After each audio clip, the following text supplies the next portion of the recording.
So what do we have here? This is like unboxing videos. Let's do it. Shimano FD-cx70. It's a cyclocross derailleur. It's designed for a 2x10 system. There we go, FD-cx70. Bottom, top, BT. That means it can run either bottom pull cable, meaning if my derailleur cable was being pulled from the bottom, or being pulled from the top. Mine is an old mountain bike frame. The cable is going to wrap around here and be pulled from the top. So this is capable of both pull directions. And when I am going to have to read the manual here,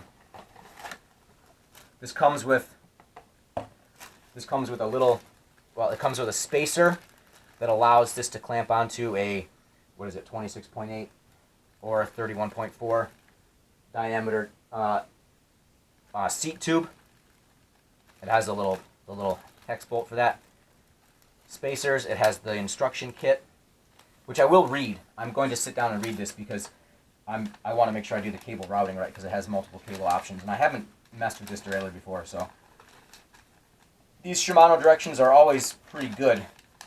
They come in this thing, and they have it looks big, but really what it boils down to is that it's got all the different languages in one thing. So all of the directions in English are, it's this.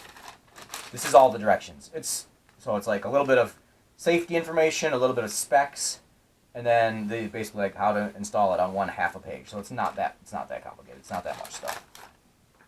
Okay, here's the derailleur itself. It's got the clamp. Anyway, front derailleurs are pretty straightforward. They're always pretty light.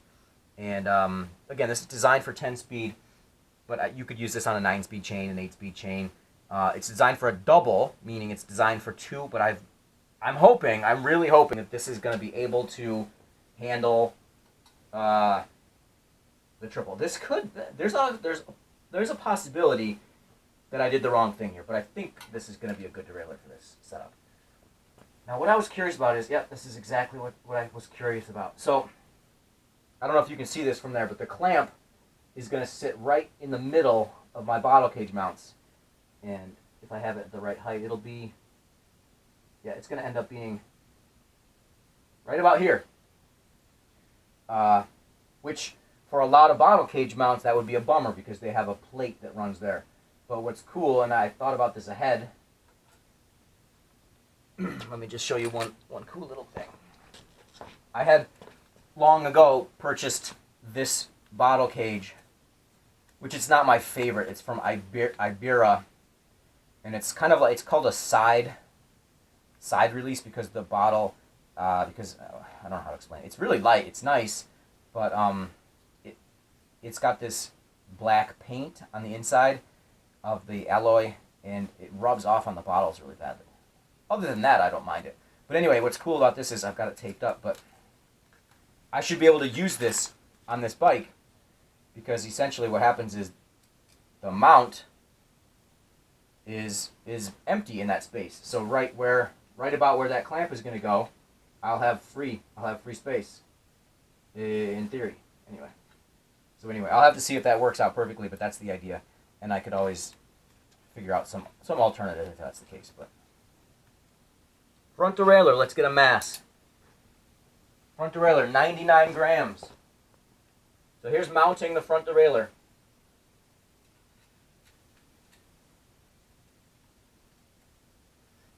The only key thing with mounting the front derailleur is, and they even have a nice little diagram on the derailleur, but what you basically want is you want a clearance from the bottom of the outer cage plate of the derailleur and the top of the largest gear teeth. You want that to be about 1 millimeter to, they say 3 millimeters, but I think the idea is that you want it basically as close to being able to just clear those teeth as possible. You want to look at the alignment of the derailleur cages from above so that they are running, basically the cages should run exactly parallel with the cranks, the chain rings. because I'm going to be asking these derailleurs to be just about at the limits of their ability, it may be a difficult, slightly finicky setup with these. So I may have to really get these limits perfect, and I might have to angle this just a tiny bit to avoid chain rub in certain configurations. But I'm just going to get that just tight enough so it's not going to move. Now let me just show you here. So if you look from above, the cage plates are pretty much parallel with the chain rings. At least that's the idea to start with. And now the next step is to mess with these two screws. These are our limit screws, just like we had on the rear derailleur. So one of them, and I have to look because every front derailleur I've used is different, and they don't label them on Shimano. What was cool about Microshift is there's a little H and a little L. Guess what that tells you? It tells you which screw does which. I don't know why they can't help a brother out, but tell me which is which, Shimano. You know, how do I know? It used to be that the inner one was the lower and the outer one was the higher, but I've read that that's now changed and now it's flipped around. So you just don't know. I mean, it's easy to find out. You mess with it, but help people out. Anyway, you want to set it up so that again, the lower limit prevents the chain from slipping off to the inside, and the outer limit prevents the chain from pushing past the large cog. So I'm just gonna play around with these screws and get those two limits set up. So the top level, the high limit, H limit, the high limit on this one was factory set really, really tight, and I'm already worried that why am I already worried that I'm not going to have enough outer ability on this derailleur?